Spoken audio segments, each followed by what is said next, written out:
오늘은 29일 로이터 통신에서 쓴 세계 최대 무기 거래국 중 하나가 되기 위한 한국의 경쟁이란 내용을 보겠습니다.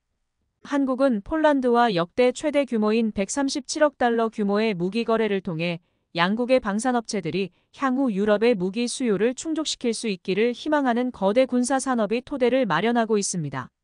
한국 국방부에 따르면 서방 국가들이 우크라이나에 무장을 지원하고 북한 및 남중국해와 같은 기타 갈등 지역에서 긴장이 고조됨에 따라 한국의 무기 판매액은 2022년에 172.5억 달러로 전년의 72.5억 달러보다 급증했습니다.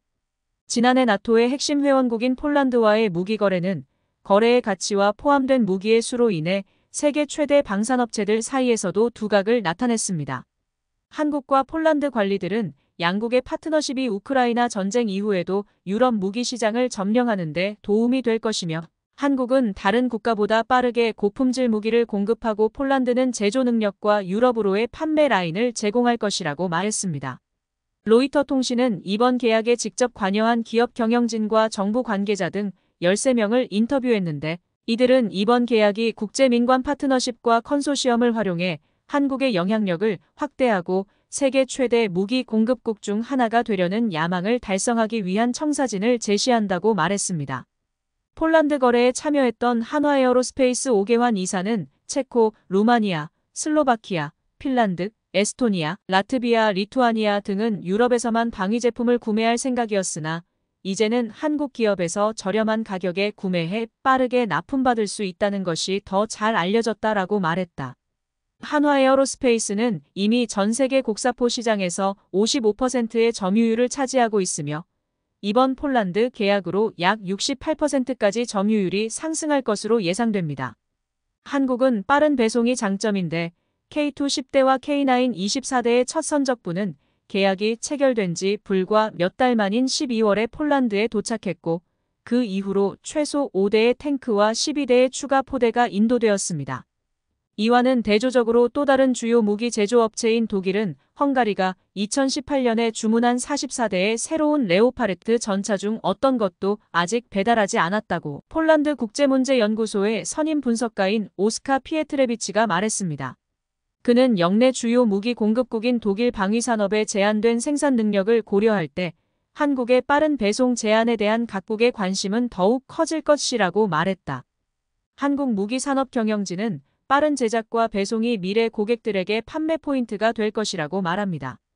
한국군과 무기산업업체 간의 긴밀한 관계 덕분에 국내 주문을 재배치하여 수출 생산을 위한 공간을 마련하고 한국의 고도로 산업화된 제조 기반에서 생산을 확대할 수 있다고 관계자들은 말했습니다. 익명을 요구한 한 유럽 방위산업체 임원은 사안의 민감성 때문에 익명을 전제로 그들은 몇 년이 걸릴 일을 몇 주 또는 몇 달 만에 해결했다고 말했습니다. 지난 한 해 동안 한국은 최초의 자체 개발 우주 로켓을 발사하고 국산 KF-X 전투기의 첫 비행을 했으며 수십억 달러 규모의 계약을 발표했습니다. 대부분의 다른 나라에서는 이것은 10년 동안 의제로 다뤄졌을 것입니다. 라고 말한 유럽의 한 방산업체 임원은 우리는 오랫동안 한국을 과소평가해 왔습니다. 라고 말하며 사안의 민감성 때문에 익명을 요구하며 로이터 통신에 전했습니다. 한국은 인도네시아와 함께 KF-X 전투기를 개발 중이며 폴란드 지도자들은 이 프로젝트에 관심을 표명했습니다. 말레이시아는 올해 10억 달러에 가까운 FA-50을 구매했으며 한국은 호주의 차기 보병 전투 차량 공급을 위한 120억 달러 규모의 계약을 수주하기 위해 경쟁 중입니다. 주요한 내용만 읽어드렸습니다. 이 기사를 보면서 왠지 모르게 가슴이 뿌듯합니다. 마지막으로 댓글을 보겠습니다. 저는 한국에서 공작기계 제조업체에서 일한 적이 있습니다. 제가 부품을 스케치하면 1시간 만에 상세한 부품 도면이 만들어지고 다음날 아침 기계에 흑색 산화 처리가 되어 나오는데 미국에서는 운이 좋으면 3에서 7일 정도 걸렸을 일이었습니다. 정말 놀라운 일이죠. 무기를 만들고 판매하는 것은 매우 수익성이 높습니다. 적에게 팔지 않도록 하십시오. 필요하지 않을 때 가지고 있는 것이 필요할 때 가지고 있지 않은 것보다 좋습니다. 사례로는 우크라이나가 있습니다. 대한민국에게는 좋은 일입니다.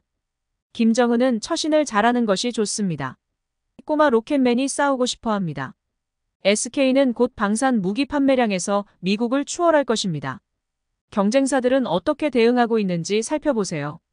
전쟁에 기반한 경제는 오래가지 못합니다. 한국은 우크라이나인들이 각각의 시험을 볼 수 있도록 우크라이나에 무기를 보내는 것부터 시작해야 합니다. 대만이 진정으로 주권을 원한다면 이것이 대만이 나아가야 할 방향입니다. 자유세계의 좋은 소식입니다. 우리 모두 사이좋게 지낼 수는 없나요? 인류에게 무슨 문제가 있나요? 모두 전쟁에 관한 것입니다. 저는 그곳의 케이팝 소녀들이 좋아요. 한국은 우크라이나의 방어를 돕기 위해 거의 또는 아무것도 하지 않았습니다. 저는 그들에게 지원을 중단하라고 말합니다. 한국은 양면적인 이익을 추구할 수 없습니다. 사실 이와 같은 이야기는 이스라엘에도 동일하게 적용됩니다.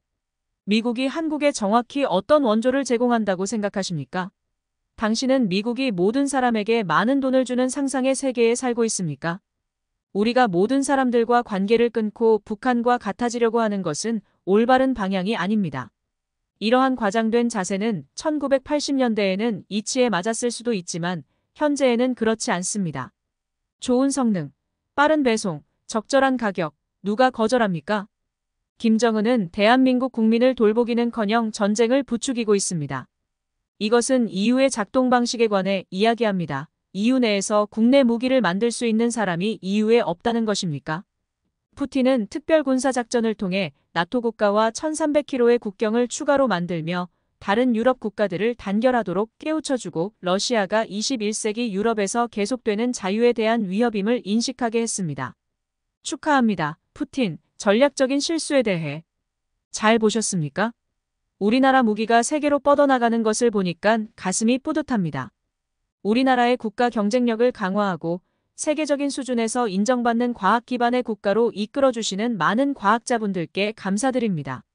시청해주셔서 감사합니다.